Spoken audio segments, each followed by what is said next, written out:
This is Dronley Community Woodland near Dundee.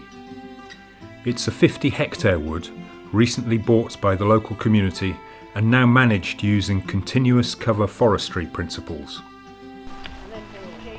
Today we join a team of local volunteers on an old clear felled area as they plant a new generation of trees. Yeah, the whole intention is to get oak on the ground, but the hazel is there to protect the oak. And plus other trees around will protect the oak. We have a lot of oak. We have no fear about running out. Currently we're planting oak along this clear felled area of the wood. Today is great. It's a damp day, the ground is soft.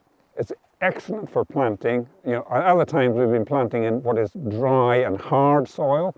It's not good. It's not easy for planting, and it's not good necessarily for the trees. They like damp soil.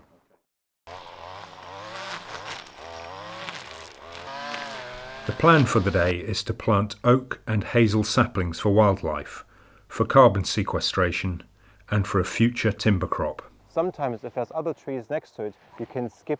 But first, Dronley Community Woodland Manager Dirk Spoorleider explains the best way to plant the oak. So what we are planting today is pedunculate oak. So the pedunculate oak has a taproot, and we are planting them as a container plant. So the important part, the root system itself can't go too deep. It shouldn't be pushed in either, because the big risk is if you push the tree in too far, you're actually damaging the taproot. So when the taproot starts to develop this kind of fishing hook growth that it wants to grow back up to the top, and that's problematic because the tree will not grow. It will just spend all energy in trying to re-establish the root system. So that means by the time we plant the tree, this is exactly how it should be standing in the hole. So the root pluck should remain the same. So it shouldn't be squeezed this way, and it shouldn't be squeezed in that way. So that needs to look exactly the same afterwards.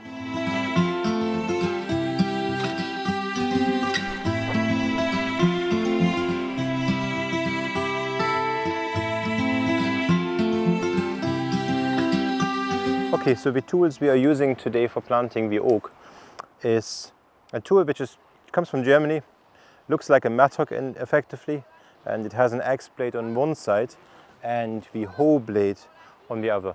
Comes in two different versions. It comes with a square blade, which is very good for dense grass cover.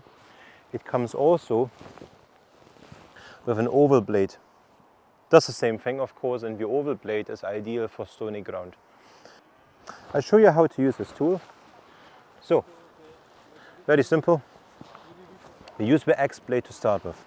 You carry out 2 blows with the axe. And then you simply lift the axe blade up. That will cut all the roots which are in the soil.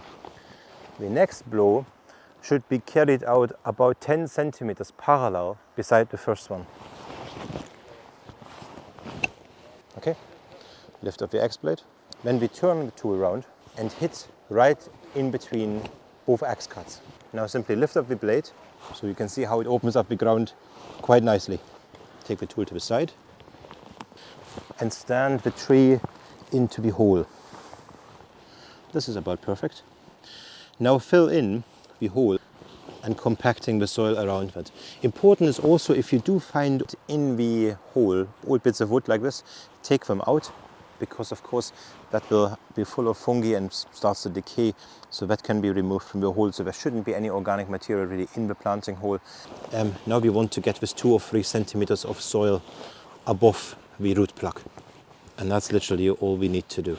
Well, that's the tree planted, and we hope that to still be there in 150 years, maybe even 200 years time. So that goes in just beside the root ball, and then we'll put a cover, a plastic sheet around it. Happy with that? I'm happy with that, yeah, I'm delighted. The most emotional one for me was the first one that I put in, a little oak tree, and I'm going to be coming back obsessively and checking on its well-being now. Well, you have 2 hands. I think it's just coming out here and working as a team together with the community.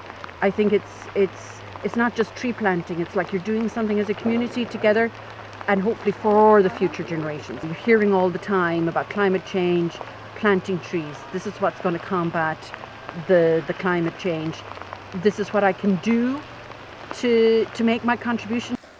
I mean, I heard people that did this, but I didn't really know how to do it or anything. You'd find a spot and then you'd dig a hole and then you'd put the tree in the hole and you'd cover it up and then that's it. It's hard work and it's really fun.